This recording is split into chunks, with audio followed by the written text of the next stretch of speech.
Hello, welcome to today's class. We shall be looking at nouns today. We shall be looking at nouns. You may have heard this word, nouns, before, and I know you probably have an idea of what it means.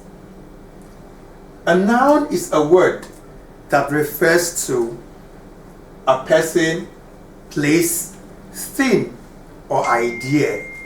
It is a word that refers to a person, place, thing, or idea. For example, when you say Funke, Funke is a person. So when you hear the name of an actual human being, like your name, Namdi, Ibrahim, Muhammad, Kunle, Adebisi, Charles, these are all names. So they can be classified under persons, which fall under nouns. Secondly, when you have a place, it is also a noun. For example, Lagos State. Lagos is a noun which represents place. Kaduna is a noun which represents place. There's Kanu, Port Harcourt, Calabar, Jos, Zamfara. These are all places and they are nouns. Also, you have thing. A noun can be a thing like a camera, a spoon, a table, a chair, a necklace. So when you see, and these are just a few examples of what nouns are, nouns also can be organizations like the United Nations, the African Union, UNICEF, NGOs. These are all nouns which fall under organizations. Ideas can also be classified as nouns. Your dreams can also be classified as nouns. Now let's specifically look at types of nouns. Types of nouns. And the first we shall look at is proper nouns. Proper nouns. This is a specific name of a person, place, organization, or thing. So a proper noun is more specific than just common nouns or general nouns. What a proper noun does is that it does not just generalize by saying a noun is a person. It goes more specifically. It means it looks at the individual elements of the group of nouns. For example, person here refers to a group of nouns, a group of persons. But what the proper noun does is that it tries to identify the individual element of each group. For example, under persons you have Muhammad. Muhammad is a proper noun because first of all he's a human being and you're referring to a certain individual. Unamdi is a proper noun. Under cities, Lagos State is a proper noun. Kaduna, Kanu, Calabar, these are proper nouns because they refer to specific entities in the groups or categories of nouns. Furthermore, you have months and days, like January is a proper noun because it refers to a specific month of the year. Yes, a specific month of the year. Monday is a proper noun because it refers to a specific day of the week. So when a noun is being specific to an entity, that noun is a proper noun. And you should also note one thing. Most proper nouns start in capital letters. Most proper nouns start with capital letters. When you want to write your name or a name, any name, you start with a capital letter. Let's assume your name is Bola. You don't write Bola like this. B-O-L-A. You're going to be wrong. Bola is the name of a human being and so should start with a capital letter. B. B. Charles starts with a capital letter C. Yeah? So when you write the name of a human being, it has to start with a capital letter.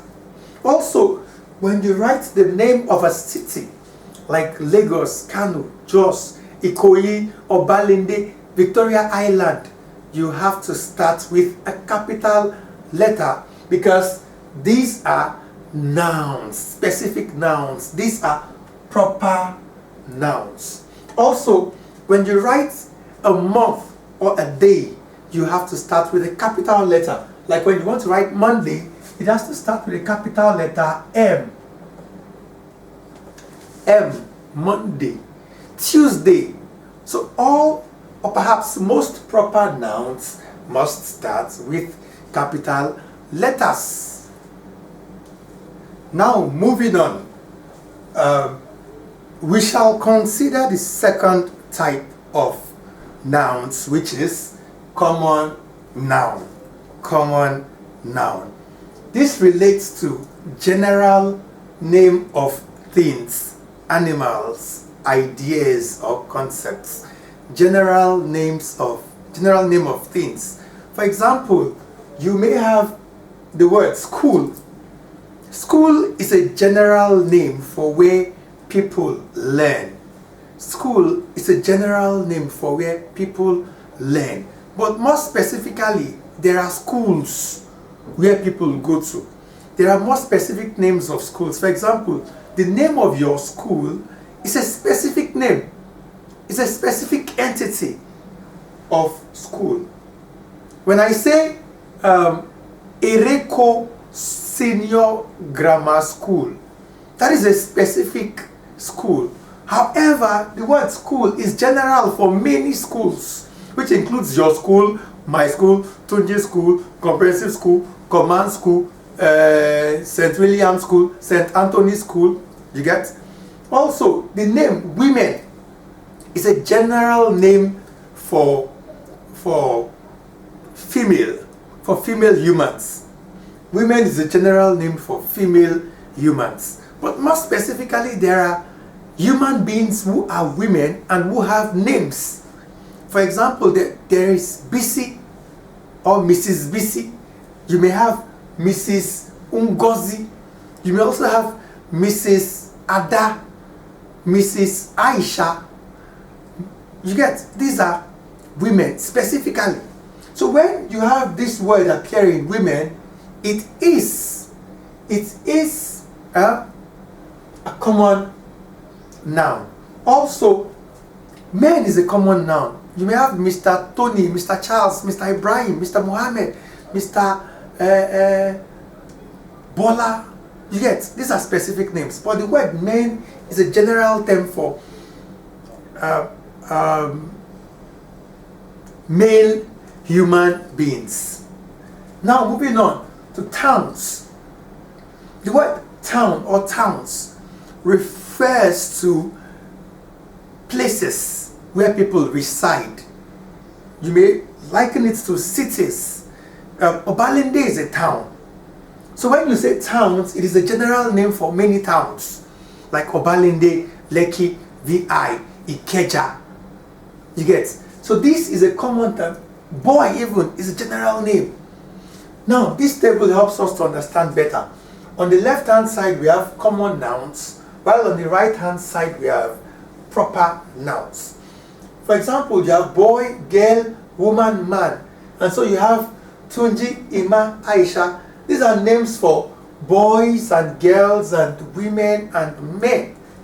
But you should note one thing. I intentionally ensured that the first letters of these words are in small letters. Because usually common nouns are in small letters unless they appear in the beginning of a sentence. So where a small letter begins, where a common noun begins a sentence, that common noun starts in capital letter. For example, when I say boy, come back here. Boy, come back here starts with this word, boy, which is a common noun, but it starts with a capital letter. Why? Because It is the first word of the sentence.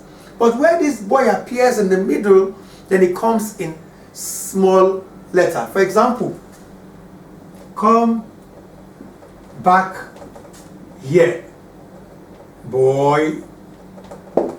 Come back here, boy. You can see the difference here. Because this word appears here now, which is not the beginning of the sentence, it begins with a small letter. So most common nouns start with small letters. And you can see on the other side, proper nouns start with capital letters. The name Tunji, Ima, Aisha all begin with capital letters. Same thing for school. School is a common noun because it is the general word for places where people learn. But more specifically, you may have Comprehensive Girls College, which is a specific school. And as you can see here, the name, every word of this school here starts with a capital letter. Comprehensive Girls College, all in capital. And lastly, market. You can see that market here appears in small letter, but when it comes to proper nouns, it is in capital letter. Sabo market. You may not put the market in capital letter because Sabo market. Sabo market. Sabo here is the specific name of a market, and so it is a proper noun, and so should be in capital letter. Now moving on, we shall look at collective noun, and this refers to a group of things or individual. From the word collection, it refers to group. Collection is a synonym for group. And so when you say collective noun, you're referring to those nouns that belong in groups. Those words that when you hear, they signify a collection. They signify a group of things or of individuals. For example, when you hear the word a team of players, team here, a team of players, the word team brings to mind a collection of individuals who play together. So this word, even though it doesn't have S, because most collective nouns don't have S, don't have a pluralized S in front of them. But you know that they are collective nouns. They don't refer to one. The fact that team here doesn't have S doesn't mean it refers to one player. It's a collection of players. A fleet of cars. The word fleet is the collective noun here. It is a collective noun because it refers to many cars. A fleet of cars means a collection of cars. You may come out and say, oh, I have a fleet of cars parked outside. What you mean is that you have a collection, you have many cars parked outside. Also, a swarm of bees. A swarm of bees. You know, like when you see bees flying around in a collection, in multitudes. When you see, bees are not solitary insects, that fly in singular forms. No, bees fly in collection. Whenever you see bees, they are packed. So a swarm of bees refers to a collection, a multitude.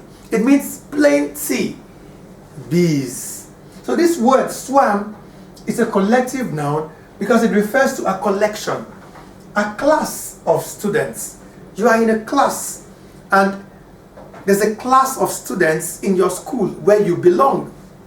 So that word class, even though it does not have pluralized form like classes, no.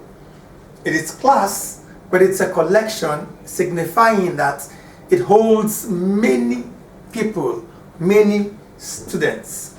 Moving on, we shall now look at abstract noun. Abstract noun. When you say a noun is an abstract noun, it refers to concepts or things that cannot be seen or felt. An abstract noun refers to concepts or things that cannot be seen or felt. For example, love. Love is a noun, but you cannot see it. You can only feel it in your heart. You know you love God, but you can't see God. You can't see the feeling that you have for God. You can't see what you feel for God, but you know it's in your heart. Anger can also not be seen. It cannot be seen, or there's a mistake here. Not felt, touched. Touched. You cannot see anger, you cannot touch anger, but you can feel anger. So abstract nouns are nouns that you feel. They are nouns that exist in your mind, in your head, in your mind. They exist in your imagination, but they don't exist in actuality, such that you can touch them or see them. You can also not see sadness or see wisdom. These are nouns that you cannot hold or touch, but they exist somehow in your heads or in your minds or in your imaginations. So whatever you cannot see or touch, but you can feel in your heart inside, falls under abstract. The word abstract refers to something that cannot be seen or touched. So, is a broom an abstract noun? I know you know it is not. Is a table an abstract noun? I know you know. Of course it is not, because you can't see and touch a table. It can't be an abstract noun. Is Tunde an abstract noun? Of course no. Tunde is a human being and you can see him. You can also touch him. But is sorrow an abstract noun? Yes, because you can't see sorrow. You can't touch sorrow. Next we move to concrete nouns. Concrete nouns are nouns which do not fall under abstract nouns. Which do not fall under abstract nouns because they can be seen and they can be touched. Concrete nouns can be seen and they can be touched. So it is more like concrete noun is the opposite of abstract noun. Because here you can see and touch, here you cannot see and you cannot touch. So whatever noun which is not in this category is in this category. So in concrete nouns, you have table, you have chairs, you have television, you have radio, you have camera, you have broom, you have plastic, you have just about anything you can touch and you can see. Now we shall look at countable and uncountable nouns. A countable noun is a noun which you can count. A countable noun is a noun which you can count. For example, table can be counted. Tables can be counted. If you can say you have 3 tables. Yes, it can be counted. You can say you have 3 pens. You can say you have you can think of anything you can count. 3 chairs. Yes, you can say you have 3 persons or 3 people. Yes, or 3 dogs. You know, there are some nouns that you can count actually, but you cannot say you have 3 rice. No, you can't say you have 3 water. So nouns which you can count fall under countable nouns. Nouns which you can count. On the other hand, nouns which you cannot count, nouns which are beyond the human capacity to individually count are referred to as uncountable nouns. For example, you cannot count water. You cannot count rice. You cannot count air. You cannot count juice. You can't count honey. So there are so many things in this life that we cannot count, and so they fall under uncountable nouns. But then there's a word called partitives, which are used to quantify or to measure uncountable nouns. This is the word partitives. Partitives. This word here refers to a measure used in determining a part of an uncountable noun. A measure used in determining a part of an uncountable noun. For an example, I may say, give me a cup of water. A cup of water. If I say, give me a cup or a glass of water. Okay, let's say a glass. A glass of water. The actual noun I'm referring to here is water. Water. But because I cannot tell you the number of water that I want, I then use a partitive, which is a glass. Glass is called the partitive. It tells you the size of what I want, which is part of water. And so you just go get me a glass. So the word glass is a partitive because it helps me to describe the quantity, to describe what I may say, the number of water that I need. Although we can't use such usage in English, I can't say number of water, no. And so we use glass of water. You can say a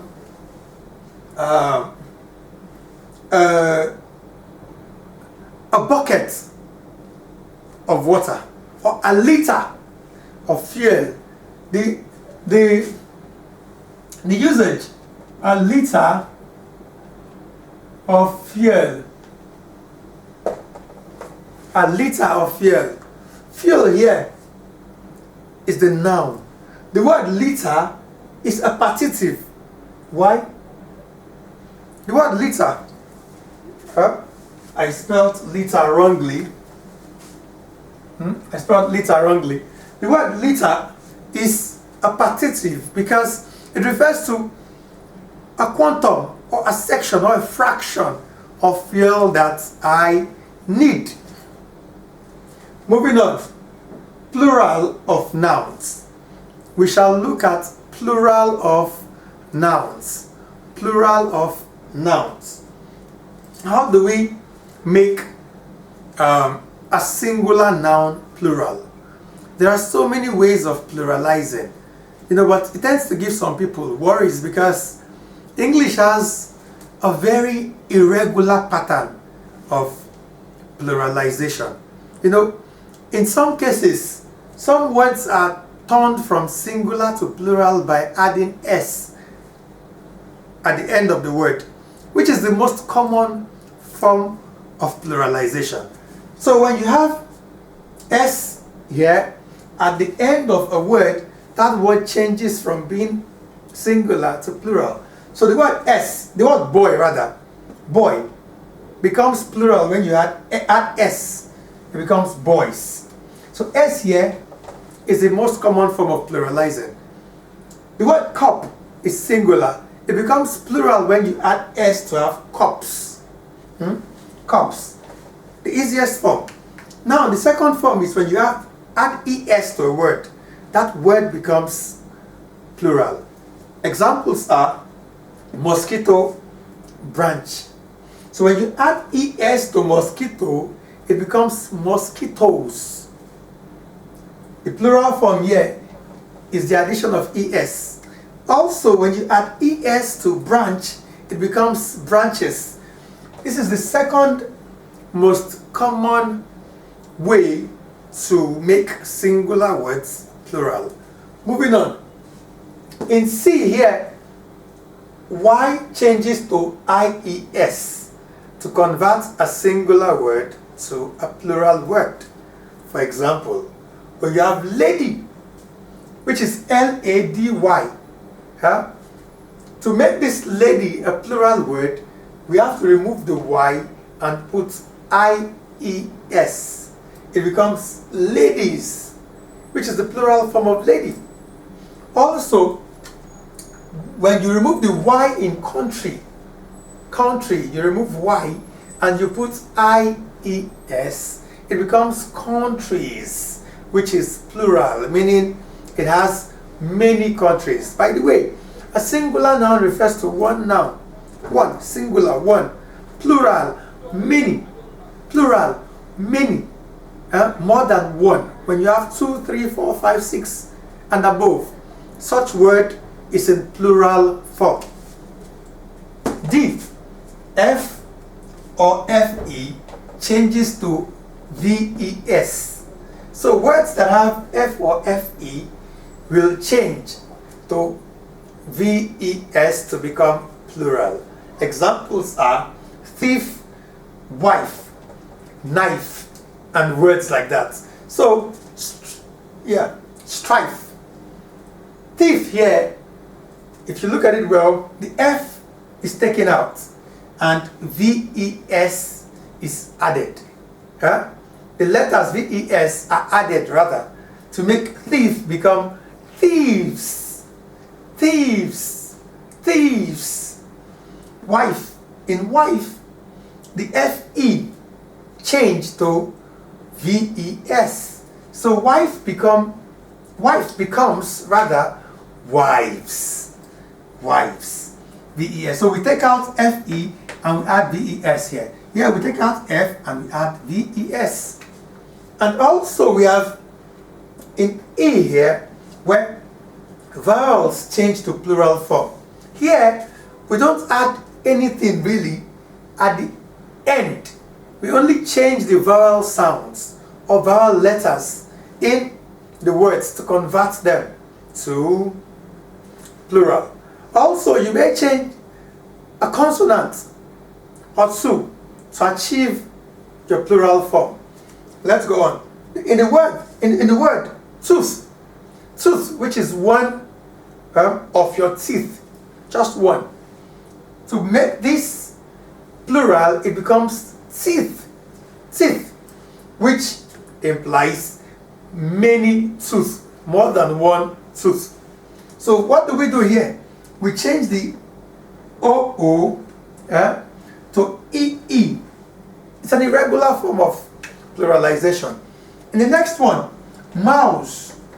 It is the ow sound. Ow, ow, mouse.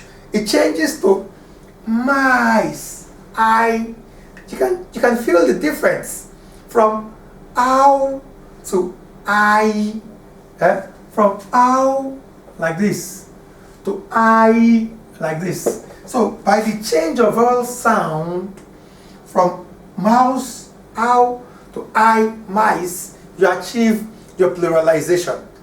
Moving on. This is crisis. Crisis. In crisis, there's the vowel sound of I, which of course sounds the same as similarly to crisis here. But when in this case, I in crisis here changes to E in the other crisis. So these are forms of pluralization. We shall continue shortly. Now we shall look at the last two methods of converting a singular noun to a plural noun. So G here, the last two letters replaced with a vowel. So there are some words that are quite strange in plural forms, and you wonder why. Sometimes you ask yourself, why is English so complicated? complicated. So examples are in the word stadium. In the word stadium, to achieve this, the word stadium here is singular. To convert this word to plural, we will have to change the last two letters here. We'll have to change these last two letters to A. We'll remove UM and we'll add A, which will then give us stadia.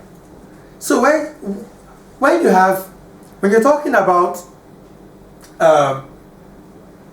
two stadia, when you're talking about stadium A and stadium B, it is not, oh, I know two stadiums.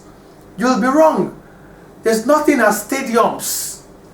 The plural form is stadia. You can say, oh, I've been to Teslim Balogun and the National Stadia. Teslim Balogun is a stadium, and there is also the National Stadium. So together, they are two stadia. Moving on. The word medium also behaves similarly. In medium, you remove UM and you add A to give you media. And so it is wrong to say Silverbird is a good media, or when you say Channels TV is a good media. You're wrong. Media is a plural form of medium. You can refer to one station as a medium. Silverbird is a good medium. Channels TV is a good medium. CNN is a good medium.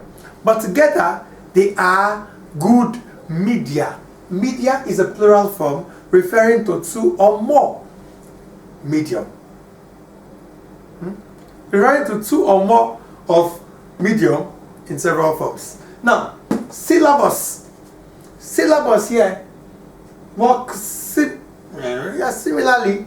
In syllabus, you remove US and you put I. So you have syllabi, syllabi, syllabi, not syllabus, or not like I have both JAMB and WAEC syllabuses. You're wrong. There is nothing like syllabuses. There is one syllabus and there are two syllabi. So you have WAEC syllabus and JAMB, of course.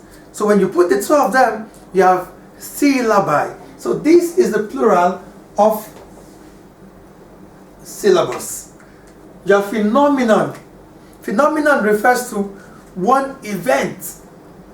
One event. You can say, oh, the phenomenon that occurred. Yeah? But then you cannot say several phenomenons occurred. No. When it is in plural form, the ON at the end of the word change to A. It then becomes phenomena. There were several phenomena that occurred yesterday. So in plural form, it is phenomena. And lastly for this, you have stratum, which changes to strata. Stratum refers to class, a class. I can say that Nigeria has a stratum of poor people.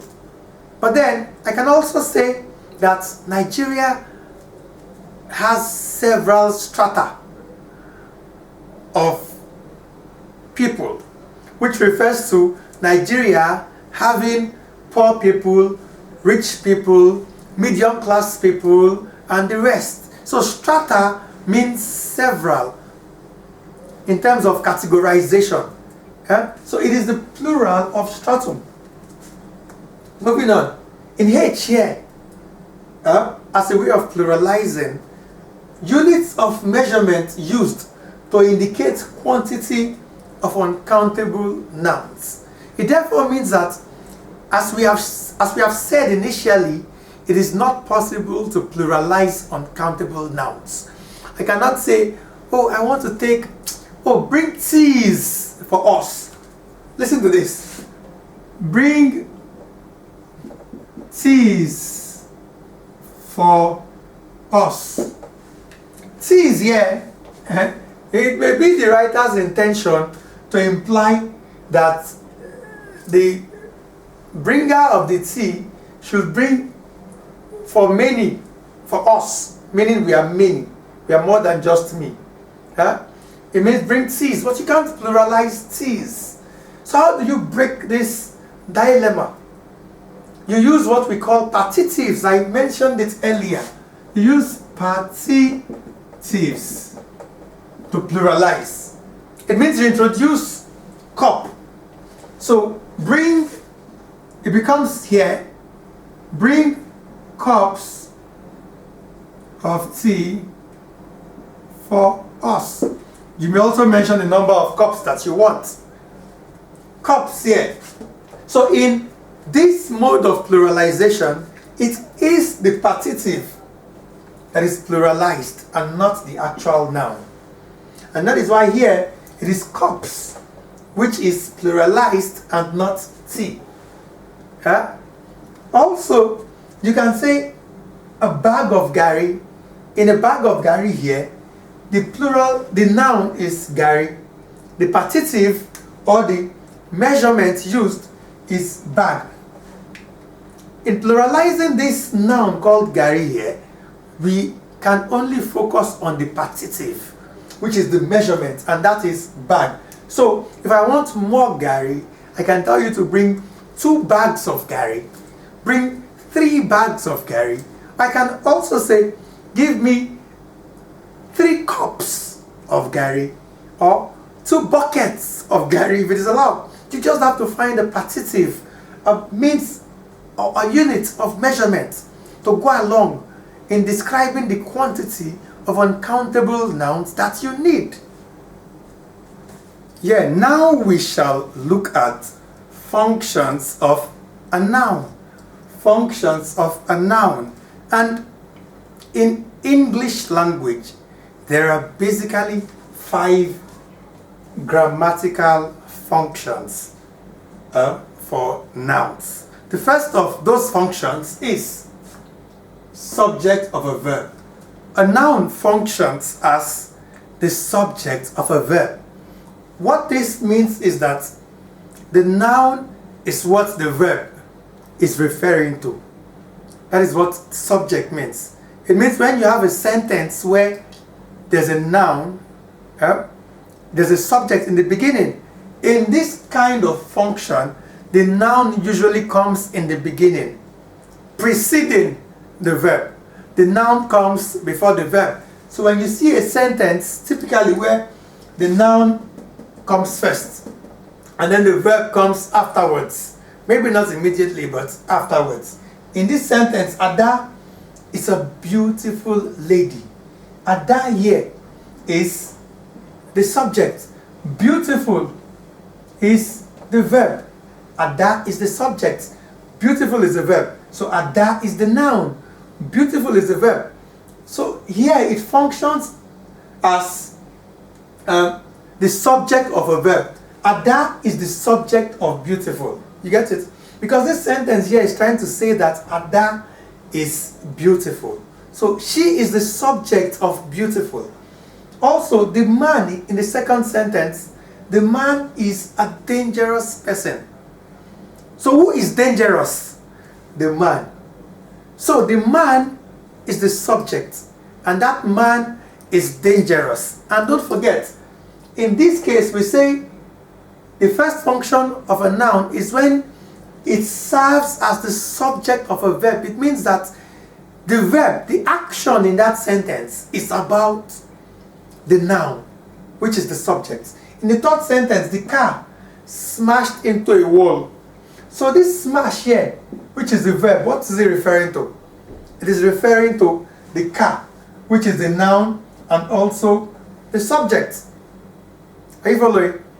Most times a noun is a subject So when the action, which is smash or beautiful or dangerous, refers to that noun, we say that that noun functions as a subject of a verb.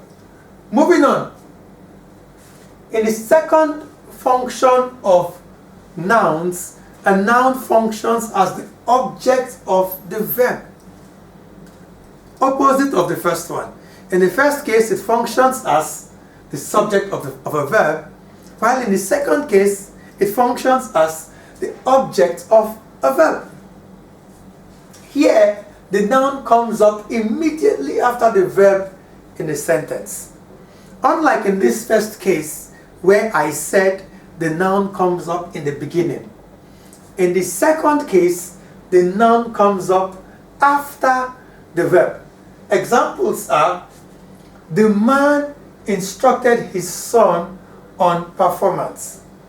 The man instructed his son. So instructed here is the what? Is the verb. Instructed is the verb. And what is the subject? Who receives the instruction is the subject. So who receives the instruction here? It is the son. It is the son. This is the subject. You may be wondering, why is the subject not the man? And that is because we're talking about instructed. We're talking about instruction. Who receives instruction? So what this second function of a noun is that it is about the recipient of an action. When you say recipient, you're referring to receiver. So because in our example here, the son is the receiver of the instruction, the son is the subject, and the son here is the noun which comes after the verb. Secondly, let's look at the second example. Jack sent a letter to his parents. Jack sent a letter to his parents. Try and think, what is the verb here? Jack sent. So sent is the subject. Sent is the verb. Sent is the verb because it is the action. To his parents. Parents here refers to the recipient of that action. Parents is the recipient of the action. So parent becomes the subject. Thirdly, she poured drinks for the boys. Drinks for the boys. Drinks here, poured rather, is verb, and boys is subject, because the action of pouring is for the benefit of the boys. So the boys are the recipients of the action of pouring. So the difference between nouns functioning as subjects of a verb and noun functioning as objects of a verb is that in the first instance, they come in the beginning, and the nouns in the beginning are what the verb or the verbs are about. While in the second case, the nouns come after the verbs, and those nouns after the verbs are the subjects. They are the recipients or the receivers of the action. Now let's move on to the third function of a noun, and it is that it is a subject complement. A noun functions as a subject complement. This is when a noun is the same as the subject. When a noun is the same as a subject. So whenever you read a sentence and you discover that the noun and the subject are the same, the noun refers to the subject, know that this function is at play. Examples are: 1.